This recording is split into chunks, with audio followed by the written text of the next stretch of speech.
জাদুর পেন্সিল। রাফি ছিল এক দুষ্টু ছেলে। পড়াশোনার থেকে খেলাধুলায় তার বেশি মনোযোগ। একদিন সে বাজারে গিয়ে এক পুরনো দোকানে ঢুকে গেল। দোকানদার এক বৃদ্ধ লোক তাকে একটা পেন্সিল দিয়ে বলল, এটা একটা জাদুর পেন্সিল, যা আঁকবে তাই সত্যি হয়ে যাবে। রাফি অবিশ্বাস করলেও পেন্সিলটা নিয়ে নিল।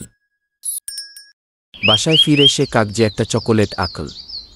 হঠাৎ সেটি সত্যি হয়ে গেল। খুশিতে সে লাফিয়ে উঠল। এরপর সে একটা সাইকেল আঁকল, এবারও সত্যি হল। কিন্তু ধীরে ধীরে সে অহংকারী হয়ে উঠল। বন্ধুরা যখন তার সাথে খেলতে চাইত, সে বলত, আমার তো জাদুর পেন্সিল আছে, তোমাদের দরকার নেই। একদিন সে বিশাল এক রাজপ্রাসাদ আঁকতে গিয়ে পেন্সিলটা ভেঙে ফেল।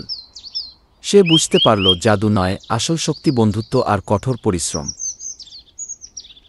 এরপর থেকে সে নিয়মিত পড়াশোনা করত এবং বন্ধুদের সাথে আনন্দে সময় কাটাত।